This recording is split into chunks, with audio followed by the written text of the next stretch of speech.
Maestro, pero el asunto es que cuando un ciudadano logra una adquisición legal del arma de fuego, la que esté autorizada, la que le permita a la Secretaría de Defensa Nacional, luego hay posibilidad de que esa arma pase de alguna forma a las manos de gente que está dentro de la delincuencia organizada. Aquí, o una de dos, o se la roban, pero, o sea, te digo, las armas bien salen con un registro, saben quién las tiene, te piden antecedentes no penales, te piden que tengas un trabajo estable y te hacen una investigación para poderte vender esa arma. Una persona honesta que quiere un arma para defenderse no la va a estar exponiendo porque está a tu nombre.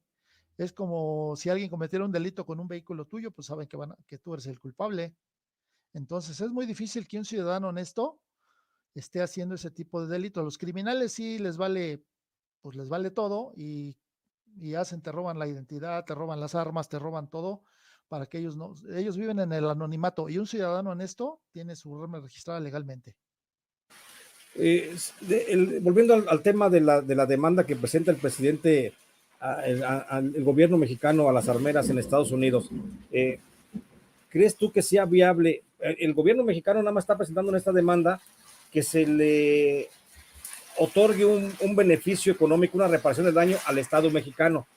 No establece ninguna reparación del daño para víctimas de las armas y sabemos que 98 Exactamente. de cada 100 asesinatos que ocurren en México, por lo menos, pues son ejecutados con armas que ingresaron de manera ilegal desde Estados Unidos y de parte de estas armeras. ¿Cabe la posibilidad de que las armeras también sean responsabilizadas por estos asesinatos?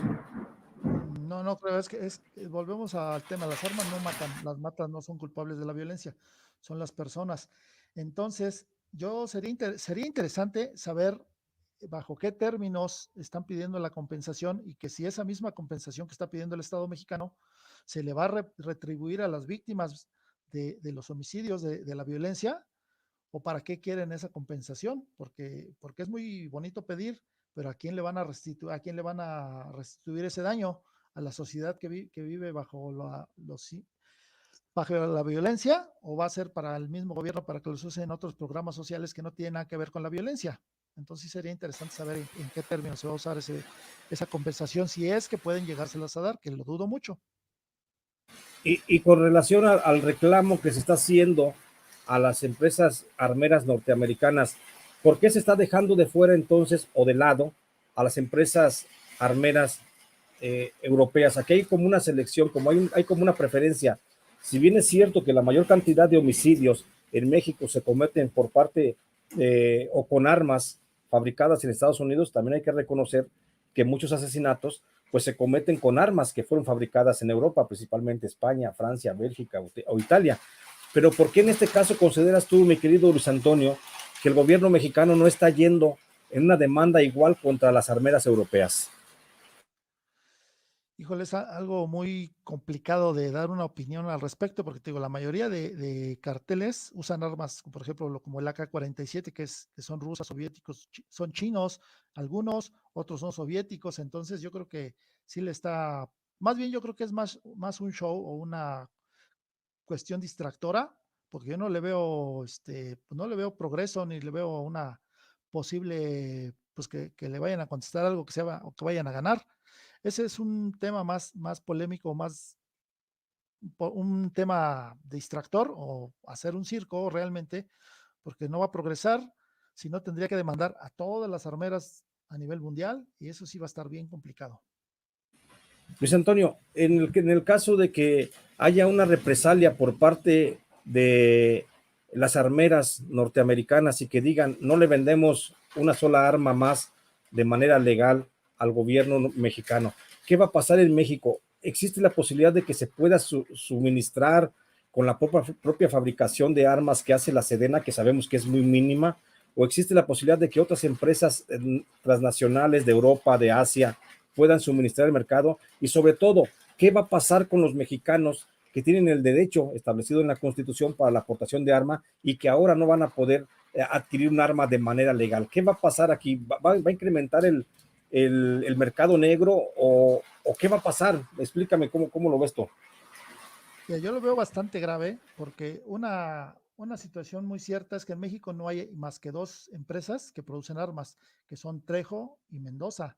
Esas dos armas pues les tienen muy limitado, tienen un límite de 50 armas creo que por mes para producir. Entonces sí les tienen, a esas empresas las tienen con el pie en el cuello, y a las empresas extranjeras pues sí les dan ciertas facilidades. Obviamente te digo, hay mucha cuestión que no tengo el dato correcto, pero lamentablemente las fábricas de armas del ejército solo producen armas para el ejército, no producen armas para ventas civiles. Entonces, los únicos que podrían sustituir la venta, la venta legal de armas, si en el determinado momento que Estados Unidos ya no le quiera vender a México, como lo hizo en su momento Alemania, cuando le robaron la patente y cuando las armas que importaron terminaron en manos de los criminales. Entonces ya por esa razón ya no le quiere vender armas a Alemania a México. Entonces tendríamos a los chinos, tendríamos a los rusos, a la parte europea, pero realmente tampoco nos va a alcanzar para que surtan al mercado mexicano. De hecho, que hay muy poco inventario. Hay 2 tiendas en México, seamos realistas, para 130 millones de mexicanos. Lo que yo veo grave es que posiblemente, digo, la compra ilegal de armas es similar a la compra al tráfico de drogas. Pues lo que va a pasar es que se van a estar robando armas del ejército, se van a estar robando armas de las policías, le van a estar robando armas a los ciudadanos honestos. Va a ser un tema pues bastante grave, ¿no? Yo lo veo bastante complicado.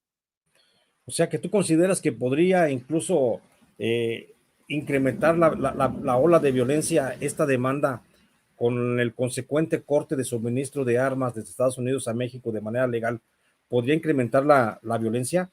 Y también consideras tú, eso es lo que estoy entendiendo, también consideras tú que entonces podría incrementar el tráfico o el mercado negro de armas. ¿Es correcto? Exacto. El tráfico de armas nunca vas a acabar. Ese tiene un problema, es un problema que tiene muchísimos años.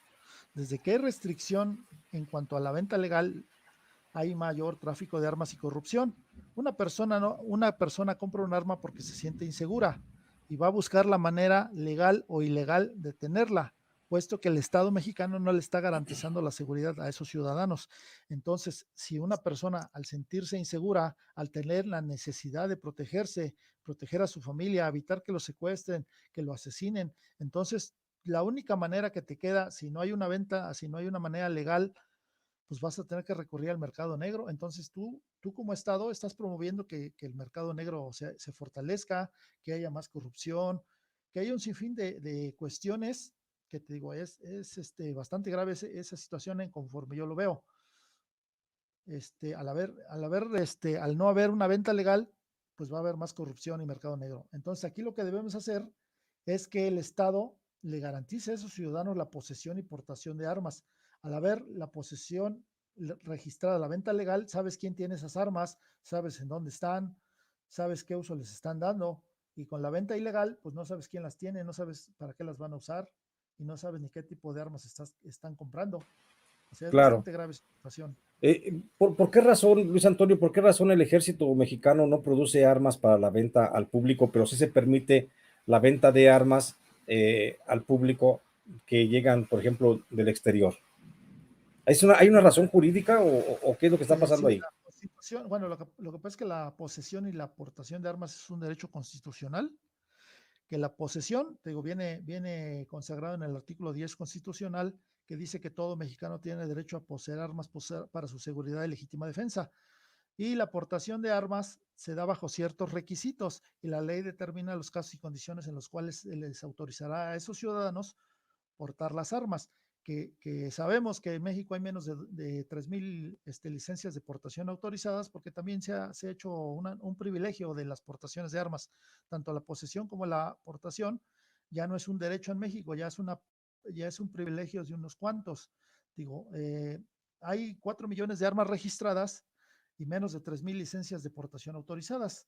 Entonces, digo, las licencias se han vuelto una cuestión de privilegio, una cuestión hasta cierto punto del monopolio de la seguridad lo tiene la Sedena, y pues hay mucho dinero de por medio entre la autorización de licencias y los negocios que se llegan a hacer por parte de las empresas, del mismo estado. Y dice un tiempo que la caja chica de los gobiernos eran las policías privadas, bueno, las policías auxiliares, que eran las cajas chicas del gobierno del Estado de México y del en algunos que yo he visto, que ha salido en medios. Entonces, pues si nos ponemos a pensar, pues que sí hay cuestión pues económica y de otro tipo, ¿no? No sabemos, y mucha corrupción por ahí también. ¿Tú consideras, Luis Antonio, que en México se debe de readecuar el marco jurídico para la entrega de